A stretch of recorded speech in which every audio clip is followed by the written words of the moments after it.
This is part 2 of teaching leash walking. And the first part, if you haven't already watched it, I would encourage you to watch part 1 because this is a continuation of that. In this video, we're actually going to talk about starting to walk our dogs and some helpful tips to make it more successful. I'll quickly remind everybody, it is helpful if you have a pup or dog to start with some type of a body harness or a head halter depending on the age and the breed of your dog. Having a good leash, treats, clicker, because we're going to need all these things as part of our training. Here's some things to consider. We're going to be taking them outside and starting to walk them, and we're competing with all this stuff in the environment. Sights, smells, sounds. Lots of dogs love being outside. It's a lot more exciting than trying to train them in your house. So set yourself and your dog up for success. Train them when they're hungry. Don't feed your dog breakfast or dinner and then take them out and try to motivate them to, you're competing with the environment with food. I walk my dogs when they're hungry, either in the morning or the evening. You can take their food and pour it in your treat bag and feed them on the go.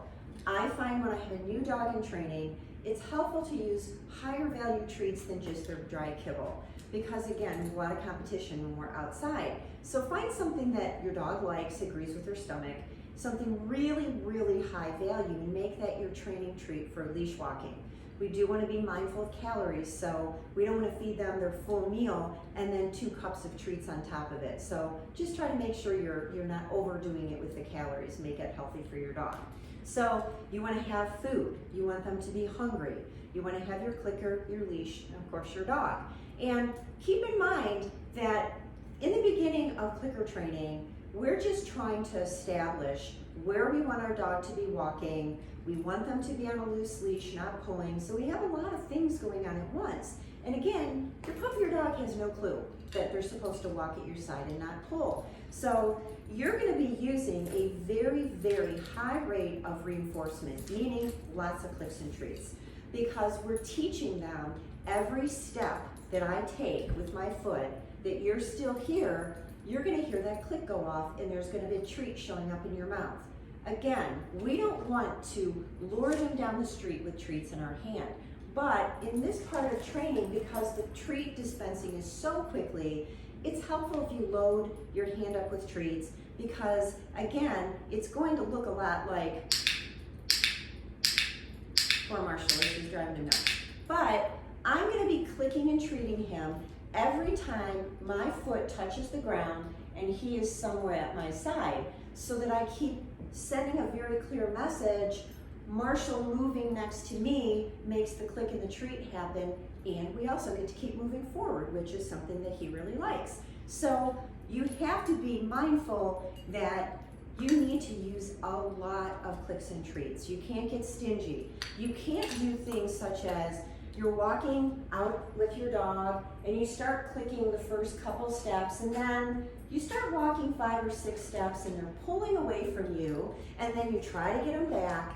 We want to set them up for success from the very beginning, so you're going to be a big treat dispenser when you first start. So here's what your walk is going to start to look like as soon as you head outdoors with them. Handful of food, dog, let's go.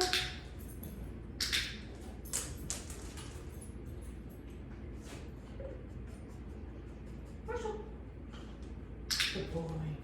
Every step that I take that he's walking with me, he's getting a click and I'm popping a treat in his mouth. And I have butterfingers, so some of them are hitting the floor too. But you're not going to be walking at a really fast pace in the beginning because you're clicking and treating, you're paying more attention to what he's doing and where he's positioned. And again, he's just slowly starting to learn that walking next to me with no pressure on the leash results in that click going off every single time my foot hits the ground. That's probably what your first week of leash training is going to look like. You're going to go outside and it's just going to be every single step that you take with them.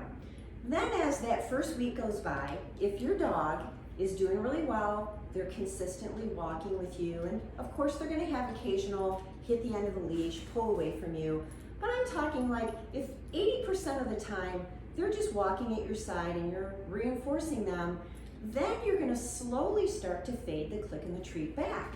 What that means is now I'm gonna take maybe 2 or 3 steps before I click and give him a treat.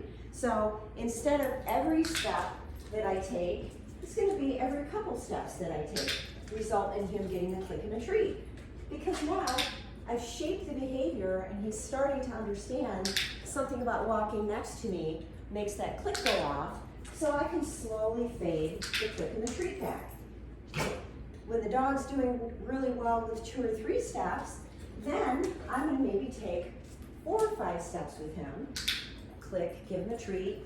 Now he's really starting to figure out, okay, yeah, walk next to her. It's very rewarding for him to do it. He's getting clicks, treats, and we get to keep walking. As the weeks go by, that click and treat will get faded back more and more. At some point, I might walk 10 or 15 steps, click, give him a treat. Then I might walk 20 steps. With Marshall at his age now, you know, we walk, I don't know, a half a mile before I'll give him a click and a treat. Sometimes I don't click and treat him at all on walks. We just take off walking and that's that. And at the very end, I'll reward him, what a good boy, give him some treats.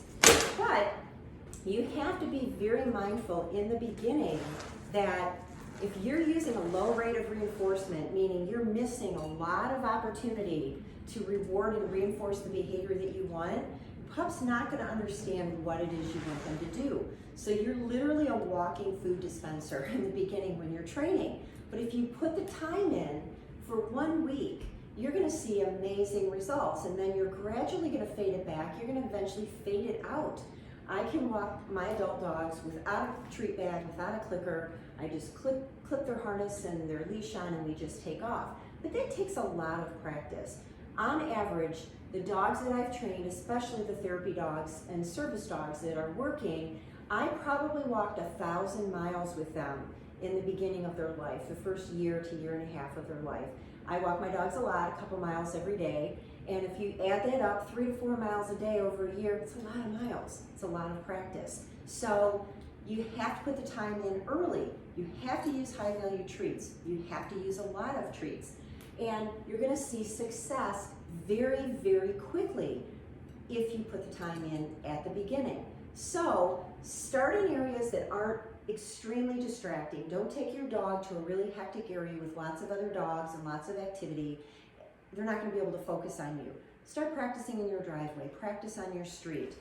It is helpful to note, dogs become very distracted when you're walking them on the grass, if you're walking on a dirt road. If you can practice on pavement, blacktop, a parking lot, somewhere where there's not as much smell going on, and get their training off to the right start, and then eventually you can walk them wherever you want. But training on grassy surfaces can be a real pitfall for a lot of people. So just keep that in mind. So keep your training sessions, you know, maybe 5-10 minutes based on the age of your dog. Let them be successful, and then bring them home and play with them. Always end every training session in a play session. And the next video is going to talk about how to handle problematic behavior when you're walking with them. Because as I said, this won't be perfect. They're not going to just suddenly learn how to walk on a leash. But we'll cover that in the next video.